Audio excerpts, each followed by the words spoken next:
I cut off the chewed up part of the beam and sanded the edges and things, so that's ready to go now. On the wedge, I cut the material to thickness and I've planed each face so it's nice and smooth on the faces. The next step is to plane the edge of this. Now this is difficult to plane because obviously if I held this in a vise, tried to plane this, I don't have much surface there to balance the plane on. It would be difficult to make sure the plane stays square to the faces. So I'm going to use my shooting board to do that. So I'm just going to hold this up to the stop and of course on the bed of the shooting board, but it's going to hang out over the edge of my reference here. And I'm just going to make a couple of passes here, just holding it so it can't move. And yeah, it's giving me some nice shaving, so I'm confident that's nice and square. So the next thing I'm going to do is lay out the angle on the wedge. Now, I don't want to put the bump on there. I just want the angle so I can get the angle correct. It's going to be much easier to get the angle correct and then transfer it parallel and add the bump at that time. So they'll make more sense in a minute. So I'm going to lay this out and go ahead and cut it, and we'll plane it until it fits nicely. Per the drawing, the angle on the wedge drops about 1/4 of an inch in 3 inches roughly. So I'm just going to lay out 3 inches, 1/4 inch down, and draw a line here. And that this is just a starting point, so I just need to get a rough idea there. And now this is wider than the final. I think it's more like 5/8. Yeah, so actually I need to come down a bit lower than that. So I'm going to go ahead and cut this and then see how it fits. I'm just eyeballing parallel to my first line there.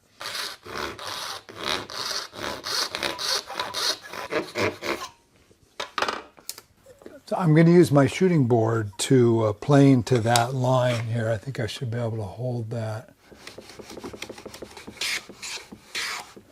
So the first thing I'm going to do is just make sure this fits in here. So that's pretty tight. So I either need to get this a little thinner or take a little more off the inside of that. So I think I'm going to start by cleaning up the inside of the mortise here because it fits in there nicely for most of the way. It's just a little snug maybe at that end. So I'll clean that up a little bit and we'll try this again.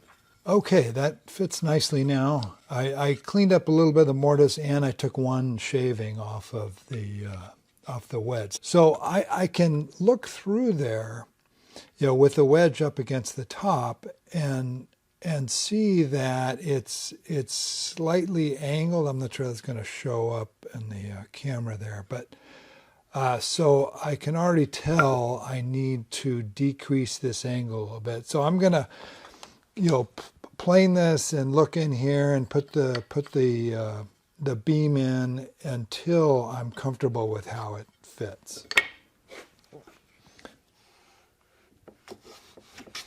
I've got this fitting nicely now, so if I put the beam partway in, I can see inside there and see that my wedge is at the right angle. So next, I need to shape the wedge. Take 2. I'm reshooting the making of the wedge because the first time I did it, which I'm not going to show you, it took me 2 tries to get it right, and rethinking it, I think I've got a better way to do it.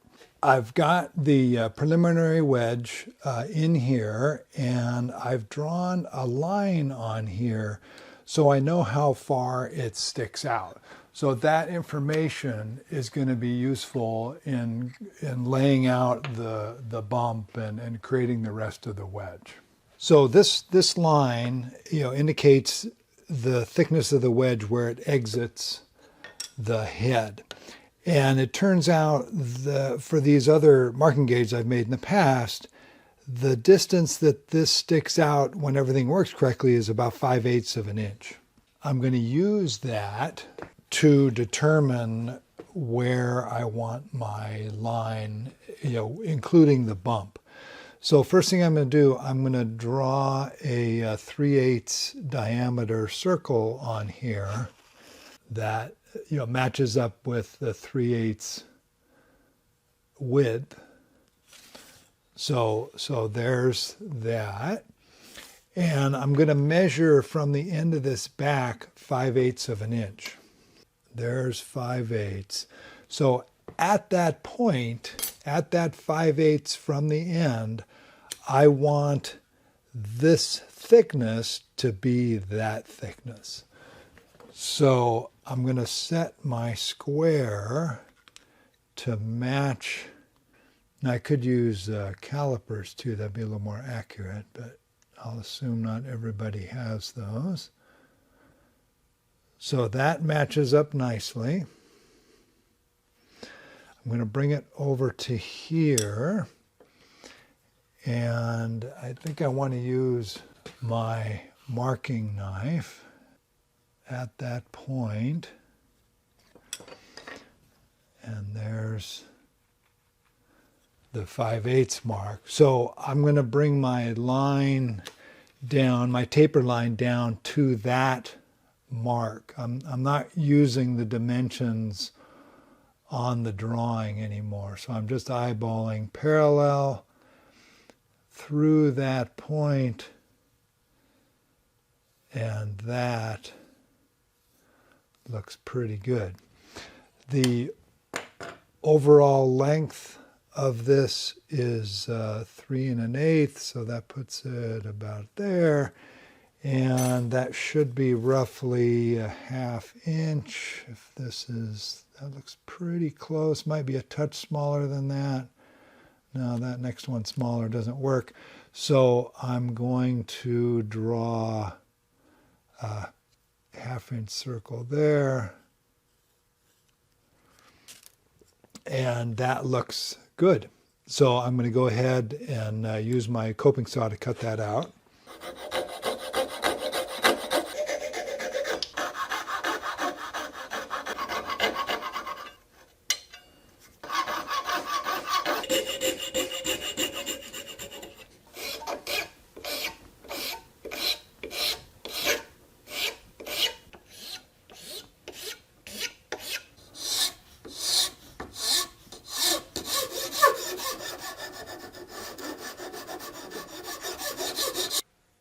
I'm going to switch back to the original video now. I've got this to in about the same position as before. All right, I've got this fitting nicely now. So that's tight, that's loose. Moves about the same amount either way. There's the length of my of the wedge. I'll go ahead and finish. I'll cut that to length, finish shaping that, and I should be good to go. Note that when I was filing this, I had it in the vise, so it was just barely above the surface. That allowed me to make sure that I wasn't angling the file when I was using it. It's pretty easy to keep it parallel, when it's only less than 1/8 of an inch above that surface there. All right, I've got the wedge all shaped. That loosens up nicely, tightens up nicely. It doesn't come out, so that's working really well. So next, I'm going to draw the radius on the top here. I've got a 1 7/8 hole there. I'll cut that out and shape it, and then I'm going to cut off this end, put the chamfer on whichever side works best, and that should take care of the wood parts of this. Of course, after that, I'll work on the pin.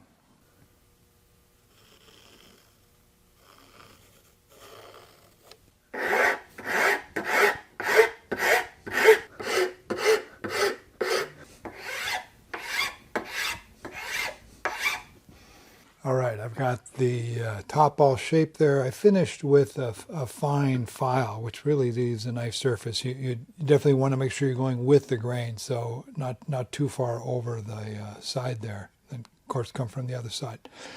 So the last thing I'm going to do for the head, I'm going to cut it off. I'm just going to use my chop saw, cut it off there. And then I will file the bevel over here. The chamfer here on the head, this part's too small to hold on to cut with a saw. So I'm just going to file or rasp that down till it's shaped there. That's nice and smooth now. So the last thing I'm going to do is just lightly knock these corners down. I always like to feel something that I've sanded, so those corners still feel a little bit sharp. I'm going to make the pin next. Now, I don't have a 5/64 drill bit, which is kind of the sweet spot. This is 3/32, but it's just the next size up, so it's close enough. So the first thing I'm going to do is cut this off. I've got, I don't need the fluted part, so I'm just going to get rid of the flute. So I'm just going to come in here and grind that off.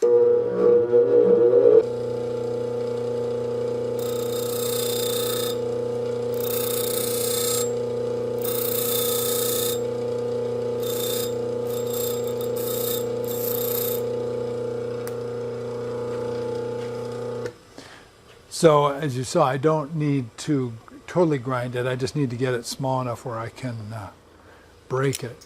So the next thing I'm going to do is hold it tight. Now I have a model, I think I can show you, of what I'm trying to create. I want half of this flat and the other half conical, and that will give me a nice little curved edge for the blade. So I'm holding the bit in the vice grips. I'm going to come in here like this to create the flat.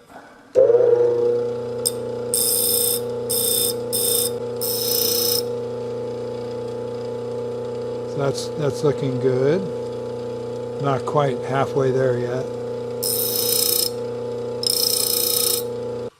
All right, I've got that nice and flat. It's about halfway through. It's parallel to the axis of the pin. So I'm going to turn this around now. That'll make it a little easier to reach that. And now I'm going to come in this direction and create the conical surface.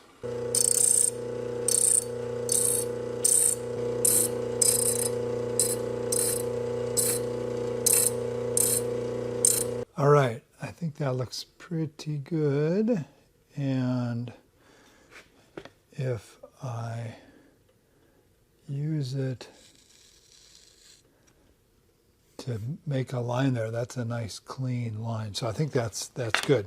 So the next thing I'm going to do is drill through the end of the beam. Of course, I'll center it and maybe come in, I don't know, a quarter of an inch or so from the end. I want to make sure I drill with a sharp drill bit. If you do it with a dull drill bit, it tends to make a little bit of an oversized hole, and you really want this to fit snugly in the hole. So I'll go ahead and drill a 3/32 hole, and we'll go ahead and put this in. Before you put the pin in, I suggest you make a couple of cuts on the beam. If you file these notches on either side, when you're using the gauge, it's much easier to see where the point is. If you don't have that, the point's hidden underneath the beam. So that's easy to do. I'm just going to take a round file here and file at about a 45-degree angle.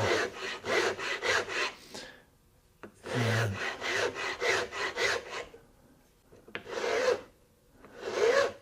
so I'll do that from either side, come in fairly close to the pin.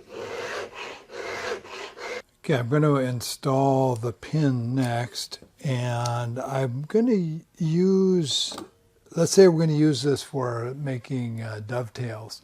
If that's the case, I want the flat section facing the end of the beam. Now I should note that I kind of, this corner here, this edge, it can be kind of sharp, so I knock that down a little bit on my stone just so it doesn't grind or, cut a little bit when I'm putting it in. Yeah, so this fits nice and snug. Now you don't want the pin sticking out very far, because remember, if you're using this correctly, when you're using it, you're riding along this edge and just rolling the pin down into the work. So that looks about right. I'm going to go out a touch more. It's usually a little less than an eighth, but you don't know until you're using it. So we'll put this together.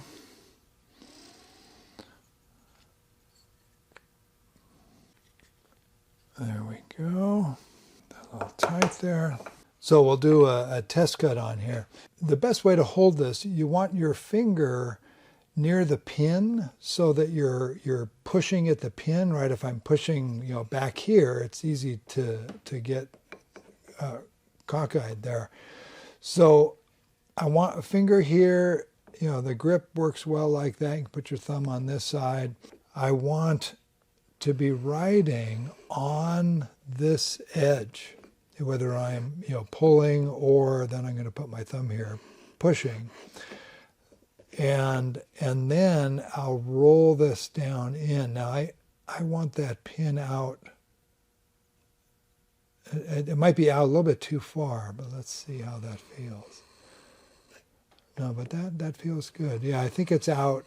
I have a certain rotation that I'm used to, and that's a little bit high of an angle, but that works really nicely. And like I said, if you're marking something such that you want to stop and start, I can easily see the pin there from either side. So that's the marking gauge. Enjoy it.